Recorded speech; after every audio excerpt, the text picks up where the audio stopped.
السلام علیکم بھائیو ہم آج جانیں گے فضائل سورہ قاف۔ اس سورت کو حضور صلی اللہ علیہ وآلہ وسلم اکثر پڑھا کرتے تھے۔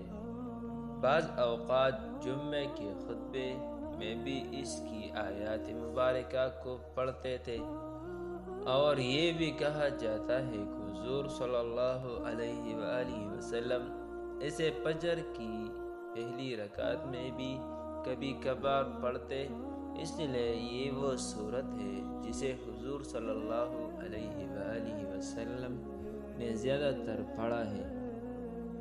1 نمبر، جو کوئی سورۃ قاف کو 3 بار پڑھ کر سرما پر دم کر کے اپنے آنکھوں میں ڈالتا رہے گا، اس کی آنکھوں کی بصارت میں ضعف نہیں آئے گا۔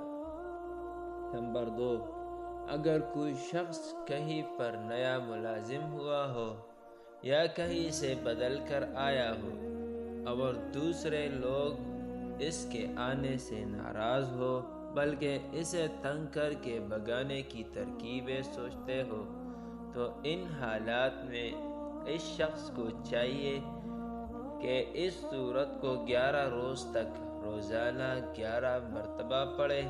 انشاءاللہ نئے عملہ کا ہر فرد دوست بن جائے گا اور ہر کوئی زیر ہو کر راضی ہو جائے گا۔ نمبر 3، اگر کسی شخص کو کوئی دشمن تنگ کرتا ہو تو اس سورت کی فوٹو کاپی کرا کر 40 روز تک اس کو اپنی جیب میں رکھے، انشاءاللہ دشمن سے نجات ملے گی اور ہر قسم کی بیرونی شر سے محفوظ ہو جائے گا۔